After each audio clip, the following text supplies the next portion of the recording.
The Toyota Crown nameplate has come back to North America after being gone for a long time.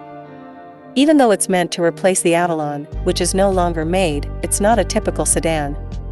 Instead, the 2023 Crown is somewhere between a car and an SUV. This may be done to make it more appealing to buyers outside of the full-size sedan market, which is shrinking. No matter how you look at it, the Crown's combination of a high driving position and three-box design fills a space left by raised sedans like the Subaru Legacy SUS and the Volvo S60 Cross Country.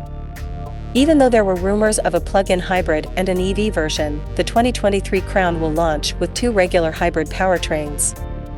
A 2.5-liter four-cylinder engine, 3 electric motors, and a continuously variable automatic transmission make up the basic setup, CVT.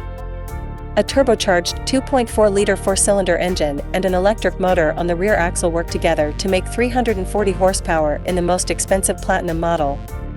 The Crown has a unique look and an unusual body style. It also looks like it has a large cabin with high-end features. Toyota is giving all Crown models a lot of driver assistance and entertainment tech as standard features. Toyota hasn't said anything about the price or features of its upcoming Crown SUV, but we do know that it will come in 3 trim levels and be more luxurious than the brand's other 4-door vehicles. The more powerful Hybrid Max powertrain, which is only available on the top-of-the-line Platinum trim, is the most interesting option. Once we know more about the Crown's pricing, we'll update this story with a recommendation for which model is the best value. All Crown models have a hybrid drivetrain, but only the top-spec Toyota's new Hybrid Max system comes on the Platinum model. It combines a turbocharged 2.4-liter four-cylinder engine with an electric motor on the rear axle to make 340 horsepower.